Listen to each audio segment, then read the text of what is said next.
Mr. President, we would have wanted a 5% across-the-board increase on the schedules proposed in the committee report. We sincerely feel that a 5% increase is not even enough to respond to the needs of our government workers today. However, unfortunately, the body accepted the explanation of the sponsor and the Department of Budget and Management that the government finances cannot afford such increases. And we dispute the proposition that it will increase substantially as to adversely affect the government results.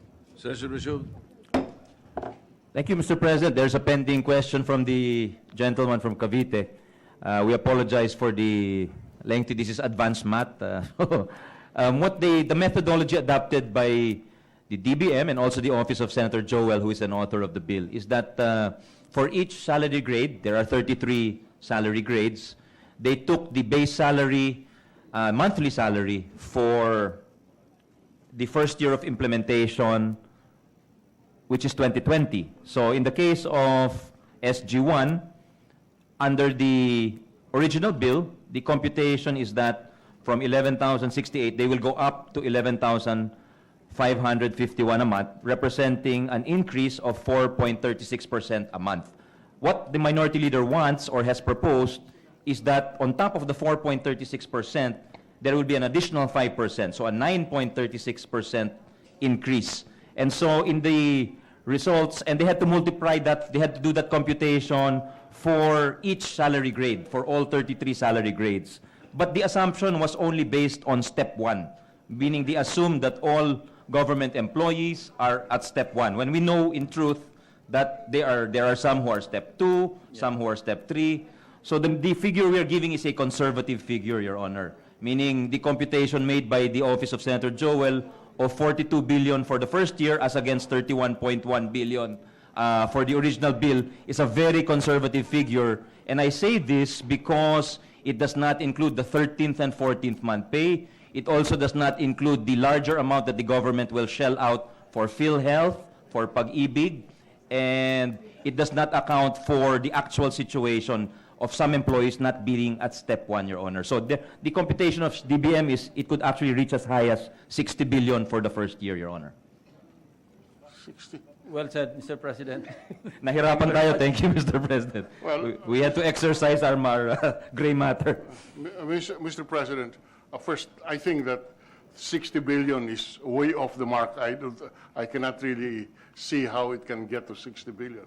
But even assuming that the first answer is the one that we will be our guide, it's say 10 billion that was originally proposed, or was the original answer to our proposal. 10 billion is totally within range of the budgetary outlay, Mr. President. We emphasize it's 10 billion additional for year one. So we are saying that we cannot afford this. We have made an amendment, Mr. President. I ask for a vote, and let us put on record how we view this proposed additional increase to our... Does not include the 13th and 14th month pay and the additional indirect amounts which are subsidized by the government in the form of Pag-ibig and PhilHealth payments, Mr. President. No, nothing to do with the salary increase. The PhilHealth and Pag-ibig payments have nothing to do with the salary increase. With all due respect to the good sponsor. Mr. President, with due respect to the distinguished minority leader, when you increase the salary, the contribution share of the government also increases. And so does the contribution of the employee.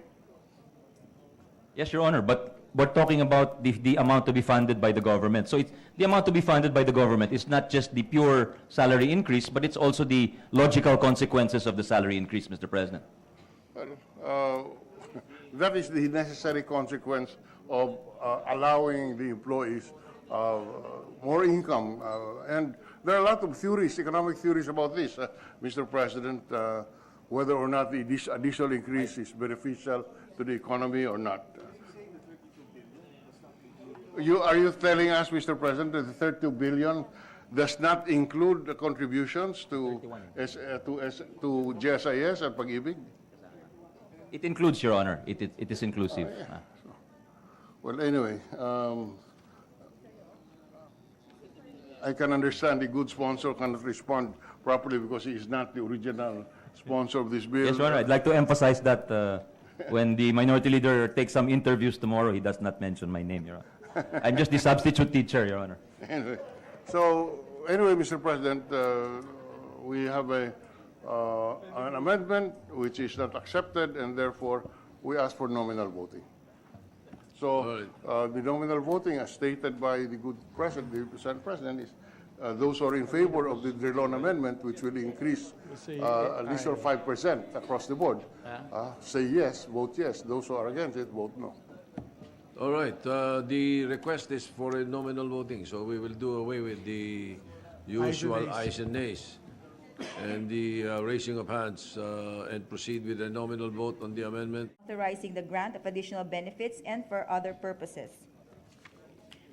Roll call vote. The Honorable Senators Angara, Binay, Cayetano, De Lima, De La Rosa, Drilon, Gatchalian, Go, Gordon, Ontiveros, Lacson, Lapid, Marcos, Pacquiao. We're in sync, actually, Mr. President. We are in sync.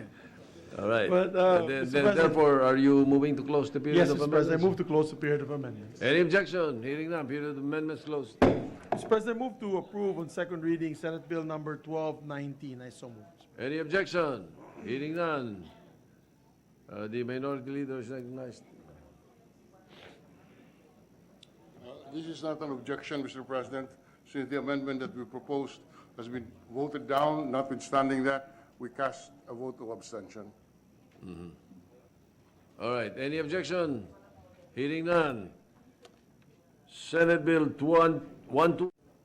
Gatchalian, Go, Gordon, Ontiveros, Lacson, Lapid, Marcos, Pacquiao, Pangilinan, Pimentel, Poe, Recto, Revilla, Tolentino, Villanueva, Villar, Zubiri, Senate President Soto III.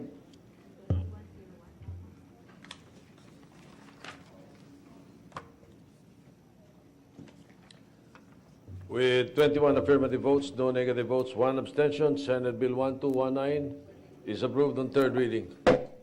Minority Leader is recognized. Yes, Mr. Chairman, can we explain our vote of abstention? Yes. Mr. President, we would have wanted a 5% across the board increase on the schedules proposed in the committee report. We sincerely feel that a 5% increase is not even enough to respond to the needs of our government workers today. However, unfortunately, the body accepted the explanation of the sponsor and the Department of Budget and Management that the government finances cannot afford such increases. And we dispute the proposition that it will increase substantially as to adversely affect the government resources. With that, Mr. President, we have voted to abstain because while we believe that the increases proposed in the committee report is not sufficient, we do not want to stand in the way of the salary increases of our employees. It would have been worse if a negative vote has been cast by the majority, because then our workers in government would not have any increase. You know, as they say, a glass half full is better than an empty glass. So that's why we cast a vote of abstention, because while we believe that the increase is not sufficient, we do appreciate that a negative vote would have meant that we are opposing the increases in salary, which we are not. We're saying that we are abstaining because we do not find the increases sufficient to respond to the needs of our government workers, and that is why we voted. We did not cast a negative vote, but in order to allow the increases to take place, we cast a vote of abstention. Thank you, Mr. President. All right, Majority Leader.